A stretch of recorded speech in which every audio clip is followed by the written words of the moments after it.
This would be Tuesday, December 6th, advanced class, and we're going to get further in with Outsiders, get to stuff at the church.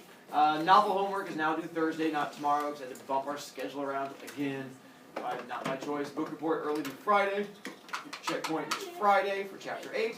The dance coming up until 4:30, $2. You get a chance to pie a teacher. And then we'll there. And the one kid that's absent today is one that's down there in the little date thing. Who is that?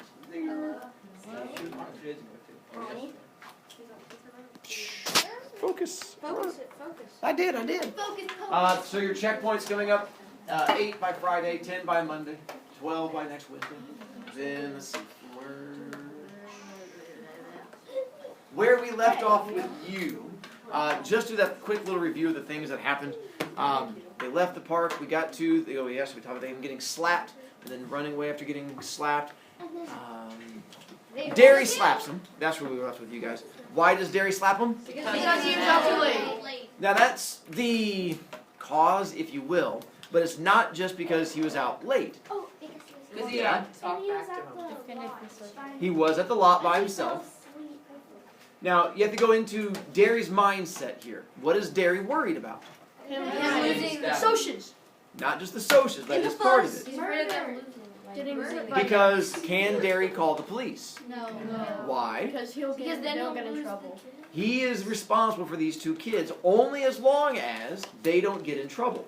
As soon as the family gets in trouble, he loses custody and they're going to have to go into foster care. He doesn't want that to happen. So he has to make sure that his two brothers don't get into trouble.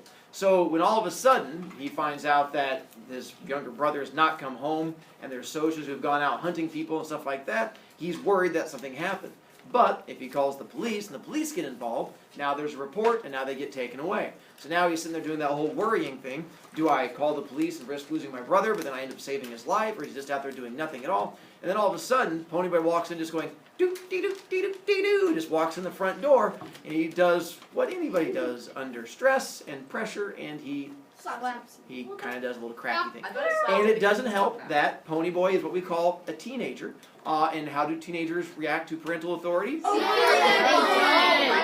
And that's what Ponyboy did. He got a little on the sassy side and got a little lippy. And Derry, who realized, how old is Derry? 21. Yeah, he's not even 21. He's 20. And so he's 20 being a parent, and here you have this 14-year-old lippy teenager. He's going to go, ah! And then slap. And like, oh, bad choice. But of course, being a teenager and drama, and then he takes off running. Wrong, Meyer. Is there someone in the story that is 18? Yeah. 2-Bit's 18. And see, Soda Pop is 16. I think Dally's 18 because now Johnny's 16. and Johnny's 16. Steve is 16 because he's the same age as Soda Pop. So 2-Bit is 18 and Dally's 18, and then Derry's the older one. And then he takes off running and goes and finds Johnny, and then when he finds Johnny, where do they go? Running away. They go They go it's a little far. Bring it back. to the park. They go to the park, which is just in their neighborhood. They run around, and that's when he cools down. He's like, all right, I should probably go back home. He slapped me. He's going to learn his lesson, and I'll get to go back, and he'll buy me cookies or something like that. But before they get a chance to go back, who shows up to surprise them? Specifically, what socias? And Bob and Randy, two things. One, they've been busy, and what have Bob and Randy been doing? A lot.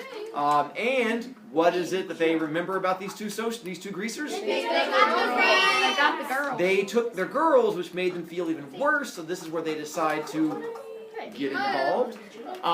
Drown them. They want to give them, they don't want to drown them, they're trying to want to give them a bath. give them a bath, because like earlier in the socials were trying to give a haircut. They want to be nice. They want to shape, but they absolutely miss. Socials are just, one of the big things we learn here is that you should never drink and shower. Because that's what happens when you try to get drunk and then bathe someone. Apparently you could possibly drown them. Which is what happens here when they get to the fountain in the park. Back to the fountain in the park.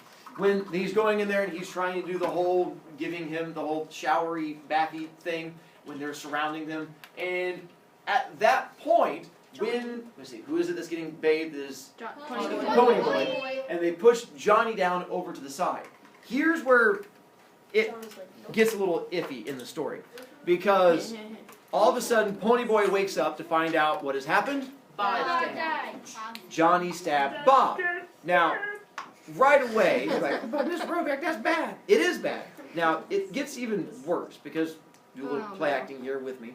If Shreya, I just randomly pick somebody. Look, I'm using this as my knife, so you should be safe for now. It's your switchblade. I put my switchblade away. It's not up there now. Mr. Bros. How awful of me putting away a knife. So now I'll just have to use my imaginary knife. So, in this particular case, if Shreya is drowning Pony Boy, congratulations, you gave your Pony Boy, and I want to save Pony Boy, who should I go stab? The guy's drowning. You want to go stab this person. That's not what Johnny does. Because in the book, Bob is not drowning him. If you go back to that section, it's a guy named David is busy doing the whole drowning. And they go, David, go get him! And David's over there doing the whole washy, blah, blah, blah. And David's over there washing him. If I'm Johnny, and I go, I'm going to save you! Stop drowning him! Stab, stab, stab, stab. And I go and stab this person. All of a sudden, it hurts that whole trying to be defensive and you're trying to save that person.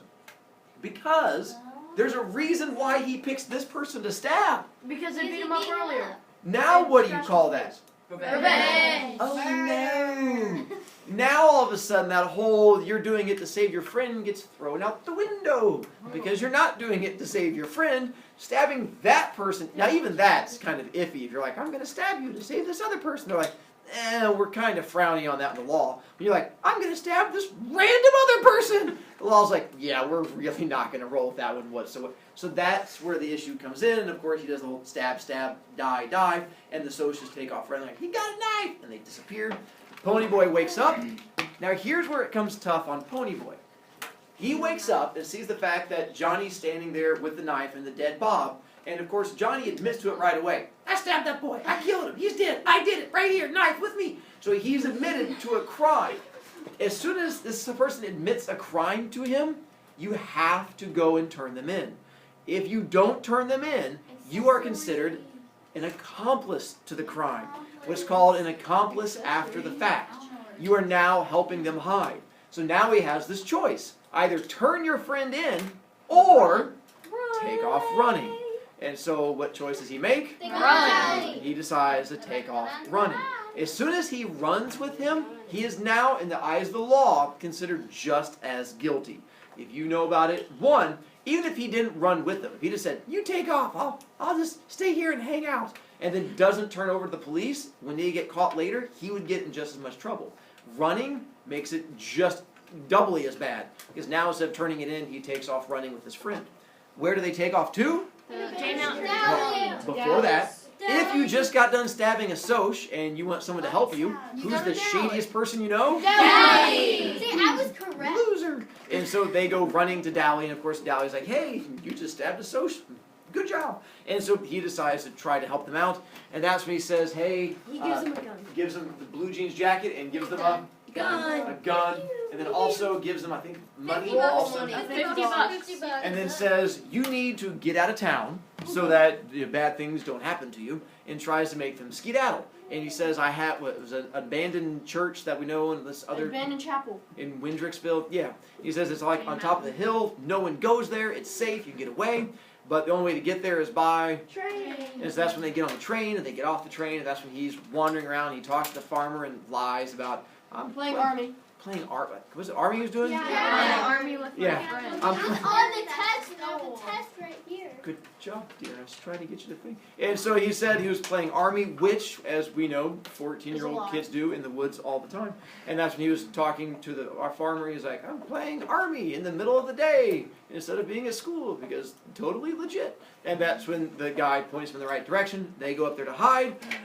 And then that's where we kind of left off, with them hiding on J Mountain. With what we have coming up, I'm going to read a little bit of this part coming up, because while they're out there hanging out and they're talking and stuff like that. And then there's another big section coming up, because I think it's chapter 5 that it all starts to change. Oh, I have to listen. No. Page 68. That's go you. Jump around, see what's there. Because this is the last time I'll read with you, because then after this, I'm going to go through and talk with you a bit more about things coming up in the book. It's there, because especially the big thing, when you get to it, there's a scene happening at the church, and we're going to talk about the big scene and why they leave the church. Yeah, it's crazy. Without giving it away yet. Yeah, Derek. I just said it's crazy. It is crazy. There's that one lunatic that goes around. Crazy. Chapter 5. I woke up late in the afternoon. For a second, I didn't know where I was. You know how it is when you wake up in a strange place and wonder where in the world you are until memory comes rushing over you like a wave? Now, I have convinced myself that I dreamed everything that had happened the night before, that I'm really home in bed, I thought. It's late, and both Derry and Soda Pop are up. Derry's cooking breakfast, and in a minute, he and Soda will come in and drag me out of bed and wrestle me down and tickle me until I think I'll die if they don't stop. It's me and Soda's turn to do the dishes after we eat, and then we'll go outside and play football. Johnny and Two-Bit and I will get on Derry on our side, since Johnny and I are so small and Derry's the best player. It'll go like the usual weekend morning. I tried telling myself that while I lay on the cold rock floor, wrapped up in Dally's jacket and listening to the wind rushing through the trees' dry leaves outside. Finally, I quit pretending. Pushed myself up. I was stiff and sore from sleeping on that hard floor, but I'd never slept so soundly. I was still groggy. I pushed off Johnny's jeans jacket, which had somehow gotten thrown across me, and blinked, scratching my head. It was awful quiet, with just the sound of rushing wind in the trees. Suddenly I realized that Johnny wasn't there. "Johnny!" I called loudly. The old wooden church echoed me. "Johnny, Johnny, Johnny." I looked around wildly, almost panic-stricken, but then caught sight of some crooked lettering written on the dust of the floor. "Went to get supplies. Be back soon. J.C." Johnny's last name, by the way, Cade. Johnny Cade. Pause for a moment. Out of curiosity, how many of you guys have gotten far enough in the book that you are like 11, chapter 11 and 12, where you've gotten to like the big deathy things? How many of you guys have gotten to chapter 8 already? We're getting close to the fight. 7. How many of you guys have already gotten past chapter 5? Just trying to get an idea of where you guys were in general. Yeah. Alright. I'm not going to keep reading with you because I'm going to instead talk about things coming up. If you've already read this, you can help us. If you've not read it, it'll just be able to help you when you get to it. When they're out there, Johnny comes back from the grocery and he brings back a couple things with him. One of them is hydrogen peroxide. What is it they're planning on doing with the hydrogen peroxide? Yeah, because that was one of the things that Dally had said was you're going to have to worry about being recognized. And they don't want to be recognized if your face is in the paper. That's one of the things you have to worry about. Hydrogen peroxide, the stuff in the brown bottle that like when you skin your knee and mama pours into like the cap and it pours on your knee and it bubbles and then you scream, that's hydrogen peroxide. It's what's called a bleaching agent, meaning it pulls the color out of things. Time out for a moment. By the way, that does not work. It's been scientifically proven that putting hydrogen peroxide on cuts and sores does absolutely nothing besides cause pain. The bubbles there that people just always assume because it bubbled that something was happening. It is. What's happening is you're causing pain to a child. But you can actually Google that, the things that they found out, and they did like little myth-busting things that all parents did that to you. They were just being mean. They didn't know any better, but yeah, nowadays don't torture yourself. But it pulls the color out of your hair. Not like putting like straight bleach in your hair, but for some people when you go to like swimming in the summertime and you're in the pool all summer and your hair turns lighter, that's what hydrogen peroxide will do. If you leave it in there, it just turns your hair a lighter color. So as an example, same person, it would take your hair from the dark and it would just sort of suck the color out and make it lighter. Of the two of them, between Johnny and Ponyboy, only one of them can do this. Which one is it? Why can Johnny not do it? Because he's African American and a blonde African American just doesn't. Close. Not African American, but you're on the right track. He's actually Hispanic. I think what they say Hispanic Native American. But yeah, he's got the darker skin color. And so because of that, like, Ponyboy's like, I'm a lily white boy. So for that case, it'd be fine. The blonde hair works. But with Johnny, he's like, I've got darker skin, and that's not going to be a good disguise. You're just going to stand out more. So they can't really do it to him. But there's something they can do to both of their hair. And now, of course, what do they use to cut their hair? Switchblade. The switchblade. Whose switchblade? Now, did you think about what was the last time they used that switchblade for? Yeah, the last time he used that switchblade was to stab a kid to death. And then he flips it back at him and is like, it's hair cutting time. And then you realize, yeah, you had just used that to kill a child. But the fun and games. And so that's when they're hiding out there. And from that point, they hide. Oh, what is it they eat the whole time they're out there? Bologna. And bologna and chocolate. I know, you guys think like, this sounds like so much fun. And some bread. And they also do something else to pass the time. Smoke nonstop. Read. Gone with And read. Gone with the Wind, was they talk about it, and it's going to play a big role later on in the book, too. Yes, it does. Yes, good job here. Is Gone with the Wind, which is this novel that came out a long time ago. It's about the Civil War, super big, long, thick book. But that's the one that they're reading, because it's basically about war and fighting during the Civil War and stuff like that. And then they smoke a lot and make themselves sick, because smoking's bad for you, although they do it a lot in this book. Then someone shows up to come talk to them. And that person is? Dally shows up. And that's when Dally finally comes out there to check on them, and he starts talking to them. They go to dairy. Ooh, dang, I forgot this part. I'm going to read this poem to you real quick, because this plays a big role coming up on what we're going to get to on Friday, which is on chapter 92. Is it what, page 92? 90. Is it? Am I correct? No, you're way off. 77. There you go, page 77. Oh, come on. Yes. And this is when one of the mornings, Ponyboy wakes up early, then watches the sunrise, and then Johnny comes out and sees him, and then he repeats this poem, which comes back and plays a big role again. Yep. It says, golly, Johnny's voice beside me made me jump. That sunrise sure was pretty. Yeah, I sighed, wishing I had some paint to do a picture with, while the sight was still fresh in my mind. That mist was what was pretty, all gold and silver. I said, trying to blow a smoke ring. It's too bad it couldn't stay like that all the time. Well, nothing gold can stay. I was remembering a poem I'd read once. What? Well, nature's first green is gold. Her heart is hue to hold. Her early leaves a flower, but only so an hour. Then leaf subsides to leaf, so even sank to grief. So dawn goes down to day, nothing gold can stay. Johnny was staring at me. Where'd you learn that? That's what I meant. When Robert Frost wrote it, he meant more to it than I'm getting, though. I was trying to find the meaning the poet had in mind, but it eluded me. I always remembered it because I never quite got what he meant by it. What the poem tries to get is it's depressing and uplifting at the same time.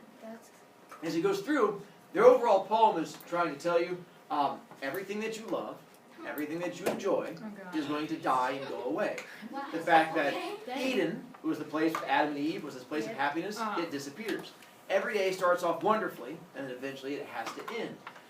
Every time the weather starts off, we have springtime, we have leaves, eventually they die. We have happiness, nothing gold can stay. Whenever you have happiness in your life, eventually it's going to disappear. Well, there it goes, horribly depressing. It is, except what he's trying to tell you is, whenever you have happiness in your life, what should you do? Remember it. Hold on to it. Don't just blow off those happy moments. When those happy things happen to you, remember them and respect them, because they're limited when they get to your life. The fact that, don't think that just because that one moment of happiness is there forever. Goodbye. Think Have happy a stay sick, people. Can I please play the mini game first? Oh my god. tomorrow. See you again. Oh,